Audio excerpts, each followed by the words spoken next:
بسم اللہ الرحمن الرحیم۔ ملفوظات حضرت مسیح موعود 3 اکتوبر 1907 بمقام قادیان دارالعمان۔ حضرت اقدس نے فرمایا، ہر ایک زمانے میں علیحدہ علیحدہ امتحان اور آزمائشیں ہوا کرتی ہیں۔ صحابہ رضی اللہ تعالی عنہم نے تو خدا تعالیٰ کی راہ میں جانیں دی تھیں اور اپنے سر کٹوائے تھے، اور دوسرے نبیوں کے زمانے میں کسی اور قسم کے ہی دکھ اور مصائب تھے۔ غرض جب تک انسان ابتلاؤں اور آزمائشوں میں پورا نہیں اترتا تب تک ترقی نہیں کرتا اور مقبول حضرت احادیت نہیں ہوتا۔ بغیر تکلیفوں اور طرح طرح کے مصائب کے تو کچھ بنتا ہی نہیں۔ یاد رکھو، اللہ تعالیٰ رحیم کریم ہے، اس پر بدظنی نہیں کرنی چاہیے۔ جو اس کی سنت کو نگاہ میں رکھے گا اور اس کے لیے دکھ اور تکالیف کو برداشت کرنے کے لیے تیار ہو جاوے گا، وہ ضرور کامیاب ہوگا۔ اگر اس کے بتائے ہوئے راستے پر نہیں چلے گا اور بخل سے کام لے گا تو رہ جائے گا۔ دیکھو، فوجوں میں جو لوگ بھرتی ہوتے ہیں اور دنیا کی خاطر لڑنے مرنے اور جان دینے کے لیے نوکر ہوتے ہیں، وہ کوئی ہزاروں روپے تو تنخواہ نہیں پاتے، یہی 10-12 روپے کی خاطر جان دینا قبول کر لیتے ہیں۔ مگر کتنے افسوس کی بات ہے کہ خدا تعالیٰ کی خاطر اور اس دائمی بہشت اور دائمی خوشنودی کے لیے کوئی فکر نہیں کرتے۔ جب دنیا کے لیے ایسے کام کر لیتے ہیں تو کیا وجہ ہے کہ حقیقی آرام اور ہمیشہ کے سکھ کے لیے اتنی کوشش نہیں کی جاتی؟ اصل میں ایسے لوگ خدا تعالیٰ کی اور خدا تعالیٰ کے انعام و اکرام کی قدر نہیں کرتے۔ اگر اس کی قدر کرتے تو جان کیا چیز تھی جو قربان کرنے کے لیے تیار نہ ہو جاتے۔ اصلی زندگی اور حقیقی سکھ تو ہے ہی وہ جو خدا تعالیٰ کی راہ میں مرنے سے حاصل ہوتا ہے۔ حقیقی زندگی تو اپنے آپ پر ایک موت وارد کر لینے سے ملا کرتی ہے۔ ایسے لوگ جو جنتروں اور منتروں اور ٹونوں اور ٹوٹکوں کی تلاش میں پھرتے رہتے ہیں، دین کے لیے کوشش کرنا چاہتے ہی نہیں، بلکہ چاہتے ہیں کہ بڑے آرام سے اور گھر بیٹھے بٹھائے قلب کی صفائی حاصل ہو جاوے۔ اصل میں چھوٹے قصوں اور کہانیوں نے لوگوں کو بڑا نقصان پہنچایا ہے، اور ایسی باتوں سے انہوں نے سمجھ رکھا ہے کہ دین ایک ایسی چیز ہے جو جنتروں منتروں اور تعویذوں سے حاصل ہو سکتا ہے۔ اسی واسطے ان لوگوں نے بعض ریاستیں بھی مقرر کی ہوئی ہیں جن پر عمل کرنے سے کہتے ہیں قلب جاری ہو جاتا ہے۔ اور عجیب بات یہ ہے کہ باوجود قلب جاری ہونے کے عملی حالت ان کی اور بھی خراب ہو جاتی ہے۔ اور ایسے وظائف میں سے ایک ذکر اللہ بھی ہے کہ جس کا نتیجہ آخر میں سل ہوا کرتا ہے۔ حالانکہ خدا تعالیٰ نے ایک ہی راہ رکھا ہے، جیسے فرمایا قد افلح من زکاہا، سورہ شمس آیت 10۔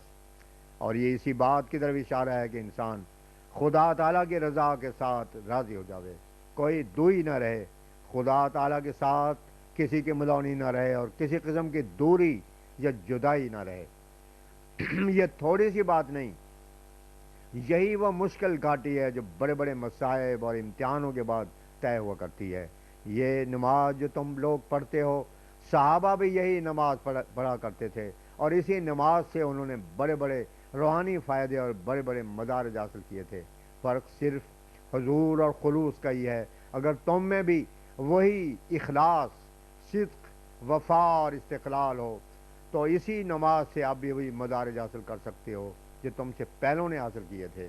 چاہیے کہ خدا تعالیٰ کی راہ میں دکھ اٹھانے کے لیے ہر وقت تیار رہو۔ یاد رکھو، جب اخلاص اور صدق سے کوشش نہیں کرو گے کچھ نہیں بنے گا۔ بہت آدمی ایسے بھی ہوتے ہیں کہ یہاں سے تو بیعت کر جاتے ہیں، مگر گھر میں جا کر جب تھوڑی سی بھی تکلیف آئی اور کسی نے دمکایا تو جھٹ مرتد ہو گئے۔ ایسے لوگ ایمان فروش ہوتے ہیں۔ صحابہ کو دیکھو کہ انہوں نے تو دین کی خاطر اپنے سر کٹوا دیے تھے اور جان و مال سب خدا تعالیٰ کی راہ میں قربان کرنے کے لیے تیار رہتے تھے۔ کسی دشمن کی دشمنی کی انہیں پرواہ تک بھی نہ تھی۔ وہ تو خدا تعالیٰ کی راہ میں سب طرح کے تکالیف اٹھانے اور ہر طرح کے دکھ برداشت کرنے کے لیے ہر وقت تیار رہتے تھے، اور انہوں نے اپنے دلوں میں یہی فیصلہ کیا ہوا تھا۔ مگر یہ ہیں جو ذرا بھی نمبردار یا کسی اور شخص نے دمکایا تو دین ہی چھوڑ دیا۔ ایسے لوگوں کی یہ باتیں بھی معاذ پوست ہی پوست ہوتی ہیں۔ ایسوں کے نمازیں بھی خدا تک نہیں پہنچتی، بلکہ اسی وقت ان کے منہ پر ماری جاتی ہیں اور ان کے لیے لعنت کا موجب ہوتی ہیں۔ خدا تعالیٰ فرماتا ہے فَوَيْلٌ لِّلْمُصَلِّينَ الَّذِينَ هُمْ عَنْ صَلَاتِهِمْ سَاهُونَ، سورہ ماعون آیت 5 اور 6۔ وہ لوگ جو نمازوں کی حقیقت سے بے خبر ہوتے ہیں، ان کی نمازیں ندی ٹکریں ہوتی ہیں۔ ایسے لوگ ایک سجدہ اگر خدا تعالیٰ کو کرتے ہیں تو دوسرا دنیا کو کرتے ہیں۔ جب تک انسان خدا کے لیے تکالیف اور مصائب کو برداشت نہیں کرتا، تب تک مقبول حضرت عادیت نہیں ہوتا۔ دیکھو، دنیا میں بھی اس کا نمونہ پایا جاتا ہے۔ اگر ایک غلام اپنے آقا کا ہر ایک تکلیف اور مصیبت میں اور ہر ایک خطرناک میدان میں ساتھ دیتا رہے تو وہ غلام نہیں رہتا بلکہ دوست بن جاتا ہے۔ یہی خدا تعالیٰ کا حال ہے۔ اگر انسان اس کا دامن نہ چھوڑے اور اسی کے آستانے پر گرا رہے اور استقلال کے ساتھ وفاداری کرتا رہے تو پھر خدا بھی ایسے کا ساتھ نہیں چھوڑتا اور اس کے ساتھ دوست والا معاملہ کرتا ہے۔ وفاداری کا مادہ تو کتے میں بھی پایا جاتا ہے۔ خواہ وہ بھوکا رہے، بیمار ہو جائے، کمزور ہو جائے، خواہ کچھ ہی ہو، مگر اپنے مالک کے گھر کو نہیں چھوڑتا۔ اور وہ لوگ جو ذرا سی تکلیف پر دین سے ہی روگردان ہو جاتے ہیں، ان کو کتے سے سبق سیکھنا چاہیے۔ لکھا ہے کہ ایک یہودی مشرف بھائی اسلام ہوا، کچھ دن بعد جو مصیبت کا سامنا ہوا اور بھوکا مرنے لگا اور فاقے پر فاقہ آنے لگا تو کسی یہودی کے مکان پر بھیک مانگنے کے لیے گیا۔ یہودی نے اس نو مسلم کو 4 روٹیاں دیں۔ جب وہ روٹیاں لے کر جا رہا تھا تو ایک کتا بھی اس کے پیچھے ہو لیا۔ اس شخص نے یہ خیال کر کے کہ شاید ان روٹیوں میں سے کتے کا بھی کچھ حصہ ہے، ایک روٹی کتے کے آگے پھینک دی اور آگے چل دیا۔ کتا اس روٹی کو جلدی جلدی کھا کر پھر پیچھے ہو لیا۔ تب اس نے خیال کیا کہ شاید ان روٹیوں میں سے نصف حصہ کتے کا ہو۔ تب اس نے ایک اور روٹی کتے کے آگے پھینک دی، مگر کتا اس کو بھی کھا کر پیچھے چل دیا۔ پھر اس نے جب معلوم کیا کہ کتا پیچھا نہیں چھوڑتا تو اسے خیال گزرا کہ شاید 3 حصے اس کے ہوں اور ایک حصہ میرا ہو، اس لیے اس نے ایک روٹی اور ڈال دی، مگر وہ کتا وہ روٹی کھا کر بھی واپس نہ گیا۔ تب اسے کتے پر غصہ آیا اور کہا، تو بڑا بدذات ہے، مانگ کر میں 4 روٹیاں لایا تھا، مگر ان میں سے 3 کھا کر بھی تو پیچھا نہیں چھوڑتا۔ خدا تعالیٰ نے اس وقت کتے کو بولنے کے لیے زبان دے دی۔ تب کتے نے جواب دیا کہ میں بدذات نہیں ہوں، میں خواہ کتنے فاقے اٹھاؤں مگر مالک کے سوائے دوسرے گھر پر نہیں جاتا۔ بدذات تو ہے جو 2-3 فاقے اٹھا کر ایک کافر کے گھر مانگنے کے لیے آ گیا۔ تب وہ مسلمان یہ جواب سن کر اپنی حالت پر بہت پشیمان ہوا۔ ایسے ہی گرداسپور میں ایک بلی تھی، خواہ کچھ ہی اس کے پاس پڑا رہے مگر وہ بغیر اجازت کچھ نہ کھاتی تھی۔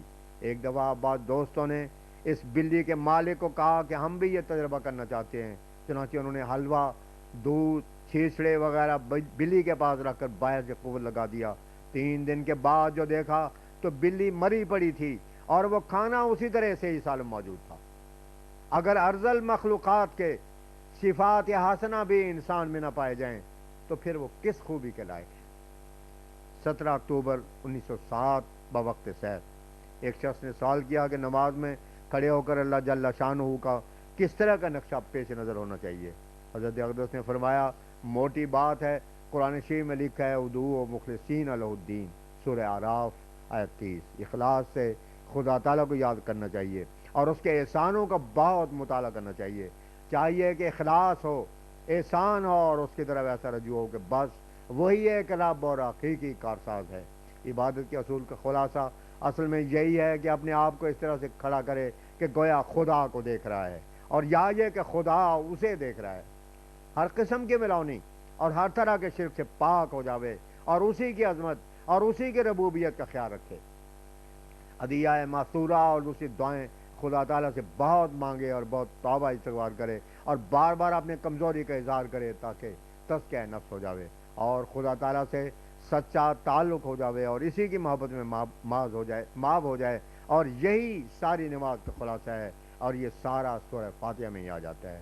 دیکھو، ایاک نعبد و ایاک نستعین میں اپنے کمزوریوں کا اظہار کیا گیا ہے اور امداد کے لیے خدا تعالیٰ سے درخواست کی گئی ہے اور خدا تعالیٰ سے مدد اور نصرت طلب کی گئی ہے، اور پھر اس کے بعد نبیوں اور رسولوں کی راہ پر چلنے کی دعا مانگی گئی ہے اور ان انعامات کو حاصل کرنے کے لیے درخواست کی گئی ہے جو نبیوں اور رسولوں کے ذریعے سے اس دنیا پر ظاہر ہوئے ہیں اور جو انہی کی اتباع اور انہی کے طریقے پر چلنے سے حاصل ہو سکتے ہیں۔ اور پھر خدا تعالیٰ سے دعا مانگی گئی ہے کہ ان لوگوں کی راہوں سے بچا جنہوں نے تیرے رسولوں اور نبیوں کا انکار کیا اور شوخی اور شرارت سے کام لیا، اور اسی جہان میں ہی ان پر غضب نازل ہوا، جنہوں نے دنیا کو ہی اپنا اصل مقصود سمجھ لیا اور راہ راست کو چھوڑ دیا۔ اور اصلی مقصد نماز کا تو دعا ہی ہے اور اسی غرض سے دعا کرنی چاہیے کہ اخلاص پیدا ہو اور خدا تعالیٰ سے کامل محبت ہو، اور معصیت سے جو بہت بری بلا ہے اور نامہ اعمال کو سیاہ کرتی ہے تبھی نفرت ہو، اور تزکیہ نفس اور روح القدس کی تائید ہو۔ دنیا کی سب چیزوں، جاہ و جلال، مال و دولت، عزت و عظمت سے خدا مقدم ہو، اور وہی سب سے عزیز اور پیارا، اور اس کے سوائے جو شخص دوسرے قصے کہانیوں کے پیچھے لگا ہوا ہے جن کا کتاب اللہ میں ذکر تک نہیں، وہ گرا ہوا ہے اور ماں جھوٹا ہے۔ نماز اصل میں ایک دعا ہے جو سکھائے ہوئے طریقے سے مانگی جاتی ہے، انہیں کبھی کھڑے ہونا پڑتا ہے، کبھی جھکنا اور کبھی سجدہ کرنا پڑتا ہے، اور جو اصلیت کو نہیں سمجھتا وہ پوسٹ پر ہاتھ مارتا ہے۔ فرمایا مصائب اور شدائد کا آنا نہایت ضروری ہے، کوئی نبی نہیں گزرا جس کے امتحان میں لیا گیا۔ جب کسی کا کوئی عزیز مر جاتا ہے تو اس کے لیے یہ بڑا نازک وقت ہوتا ہے، مگر یاد رکھو کہ ایک پہلو پر جانے والے لوگ مشرک ہوتے ہیں۔ آخر خدا کی طرف قدم اٹھانے اور حقیقی طور پر اہدنا الصراط المستقیم والی دعا مانگنے کے یہی معنی تو ہیں کہ خدایا وہ راہ دکھا جس سے تو راضی ہو اور جس پر چل کر نبی کامیاب اور بامراد ہوئے۔ آخر جب نبیوں والی راہ پر چلنے کے لیے دعا کی جاوے گی تو پھر ابتداؤں اور آزمائشوں کے لیے بھی تیار رہنا چاہیے، اور ثابت قدمی کے واسطے خدا تعالیٰ سے مدد طلب کرتے رہنا چاہیے۔ جو شخص یہ چاہتا ہے کہ صحت و عافیت بھی رہے، مال و دولت میں بھی ترقی ہو، اور ہر طرح کے عیش و عشرت کے سامان اور مالی و جانی آرام بھی ہوں، کوئی بھی ابتلا نہ آوے، اور پھر یہ کہ خدا بھی راضی ہو جاوے، وہ ابلا ہے، وہ کبھی کامیابی حاصل نہیں کر سکتا۔ جن لوگوں پر خدا راضی ہوا ہے ان کے ساتھ یہی معاملہ ہوا ہے کہ وہ طرح طرح کے امتحانوں میں ڈالے گئے اور مختلف مصائب اور شدائد سے ان کا سامنا ہوا۔ حضرت ابراہیم پر دیکھو کیسا نازک ابتلا آیا تھا، اور پھر اس کے بعد سب نبیوں کے ساتھ یہی معاملہ ہوا، یہاں تک کہ ہمارے نبی کریم صلی اللہ علیہ وسلم کا زمانہ آ گیا۔ دیکھو ان کو پیدا ہوتے ہی یتیمی کا سامنا ہوا، یتیمی بھی تو بری بلا ہے، خدا جانے کیا کیا دکھ اٹھائے، اور پھر دعویٰ کرتے ہی مصیبتوں کے ایک پہاڑ ٹوٹ پڑا تھا۔